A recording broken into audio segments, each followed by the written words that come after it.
ایک غریب آدمی بدو رات کے وقت وہ کہیں بیچارہ صبح سے چلا تھا، مدینے پہنچتے اسے رات ہو گئی.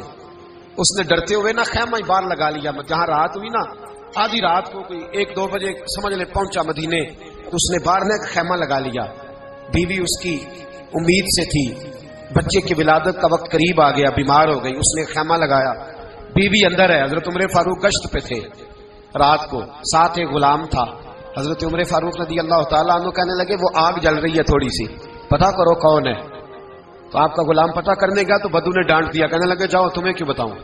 حضرت عمر خود گئے، کہنے لگے مسافر بھائی بتا تو صحیح. کہنے لگا جی چھوڑے، میں آپ کو کیوں بتاؤں، میں کون ہوں، کیسے آیا ہوں. فرمایا خیمے کے اندر سے کراہنے کی آواز آتی، کوئی درد سے چیخ رہا ہے، بتا ہمیں بات کیا ہے. کہنے لگا جی میں فلاں بستی فلاں علاقے کا ایک غریب ہوں، امیر المومنین عمر فاروق سے ملنے آیا ہوں، اور رات ہو گئی ہے تو یہاں خیمہ لگایا ہے، صبح میں ان سے مل کے چلا جاؤں گا. تو رات کو تکلیف دینا پسند نہیں کیا، تو میری بیوی امید سے تھی، اب بچے کی ولادت کا وقت قریب ہے، پاس کوئی نہیں. حضرت عمر کہنے لگے تو ٹھہر میں ابھی آیا. چہرے پہ نقاب ہے، اسے بتایا نہیں میں ہی امیر المومنین. عمر دوڑے گئے، اپنی زوجہ سے کہنے لگے اگر تجھے بہت بڑا اجر مل رہا ہو تو حاصل کرے گی. کیا کروں گی. تو کہنے لگے چل پھر میرے ساتھ، بہت بڑا اجر ہے. ایک دوست کے ہاں ولادت کا وقت ہے، ضرورت کی چیزیں ساتھ لے لو. اس عورت نے تھوڑے دانے لے لیے، گھی لے لیا. حضرت عمر سے کہنے لگی لکڑیاں اکٹھی کر لیں.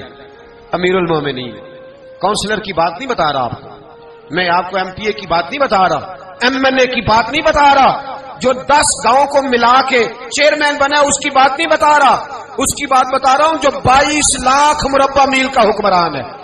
اس کی بات بتا رہا ہوں جو گلی سے گزرے تو شیطان رستہ ہی بدل جاتا ہے.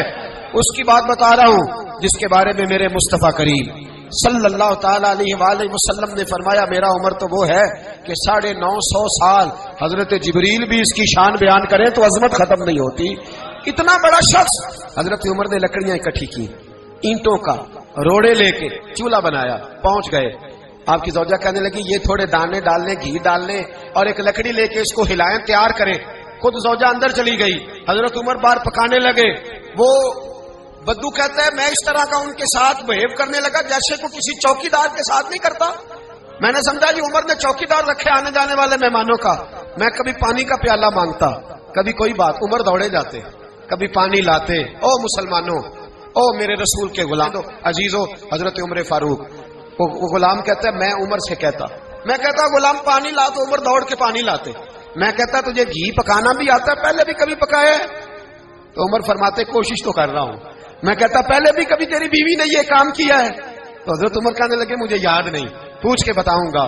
کہتے ہیں کیا رنگ تھا، کیا انداز تھا، کیا مصطفیٰ کی تربیت تھی، کیا انداز حضور نے سکھائے غلاموں کو. یہ کس طرح کا امیر ہے کہ یہ ہنڈیاں پکا رہا ہے، پھونکے مار رہا ہے ایک غریب کے لیے، دیہاتی کے لیے جسے جانتے بھی نہیں. اندر اس شخص کی بیوی کے ہاں بیٹا پیدا ہوا تو حضرت عمر کی بیوی اندر سے بول کے کہنے لگی امیر المومنین مبارک ہو، آپ کے دوست کے ہاں بیٹا پیدا ہوا ہے. جب کہا نا امیر المومنین مبارک ہو تو وہ شخص کہتا ہے میرے ہاتھ کانپنے لگے اور میں اس طرح دوڑا کہ میری پگڑی گر گئی. میں دوڑا تو عمر نے بلایا، کہا کدھر جاتے ہو؟ کہنے لگا آپ امیر المومنین ہیں، آپ امیر المومنین، آپ عمر ہیں. کیسر و کسرا جس کے نام سے کانپے آپ وہ ہیں جسے مصطفیٰ نے دعا مانگ کے اللہ سے مانگا، وہ والے عمر ہیں آپ. جس کے لیے علی المرتضیٰ فرماتے ہیں میں روز دعا کرتا ہوں، وہ والے عمر ہیں. جس کے بارے میں ابوبکر صدیق نے فرمایا تھا کہ میں اللہ سے کہوں گا مولا جو تیرے محبوب کی امت کے حق میں سب سے بہتر تھا میں اسے خلیفہ بنا کے، وہ والے عمر ہیں. عمر امیر المومنین کی بیوی وہ تو خاتون اول ہوتی ہے، وہ تو ملکہ ہوتی ہے، اور تیری بیوی دائی بن کر ایک غریب کے بچے کے پاس بیٹھی رہی ولادت کے وقت. عمر امیر المومنین ہو کے تیری داڑھی ساری دھومے سے بھر گئی تو ڈیوٹی کرتا رہا. تو سیدنا عمر رو پڑے اور اس بدو کو سینے سے لگا کے کہنے لگے تجھے پتہ نہیں تو کہاں آیا ہے، اس شہر کا پتہ ہے؟ اس نے کہا حضور کہاں ہے؟ فرمایا یہ میرے نبی کا مدینہ ہے، یہ مصطفیٰ کا مدینہ ہے. یہاں امیروں کا استقبال نہیں ہوتا، یہاں غریبوں کے استقبال ہوتے.